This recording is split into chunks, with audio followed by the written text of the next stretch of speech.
So there's been a lot of discussion in the industry very recently and at this conference about the notion of brand advertisers pulling back from targeting. Procter & Gamble made a pretty significant announcement about that, pulling back from targeting on Facebook.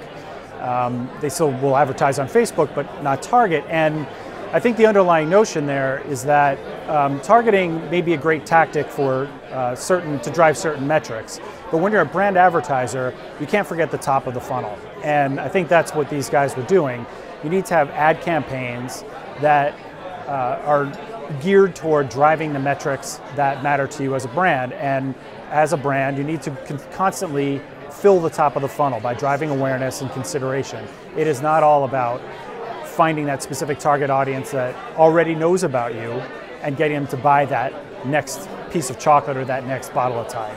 So from a Nielsen perspective, what we're looking to do is a couple of things. One is hoping to encourage advertisers and their agencies to do cross-media campaigns that focus on top-of-funnel metrics by using some of the tools that we put into the marketplace, like Nielsen Media Impact, which allows you to do a cross-media campaign at an age-gender demo, while you also can, if desired, do a more focused target in that product by finding folks in segments that are behavioral or psychographic or demographic.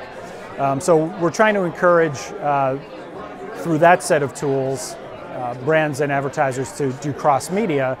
And then on the measurement side, our total audience measurement program is also about encouraging that behavior. It's providing the metrics that matter, that are comparable between digital and traditional media, so that brand advertisers will have the information they need to know where their targets are consuming media. We put that data into the planning system and allow them to go out and choose the tactics that make sense for them.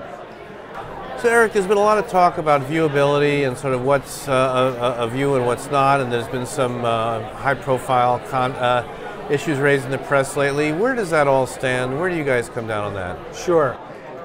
Couple of things. There's been a lot of discussion about ad blocking very recently.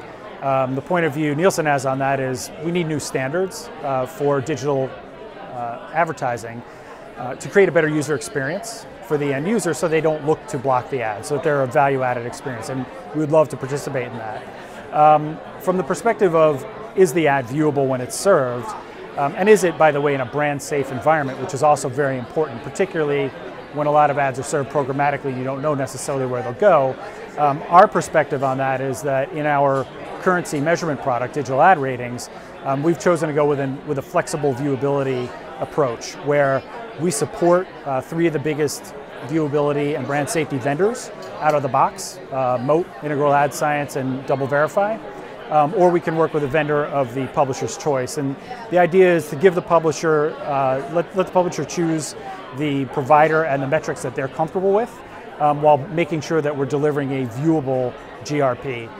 So at the end of the day, we are actually measuring impressions against actual people who saw the ad.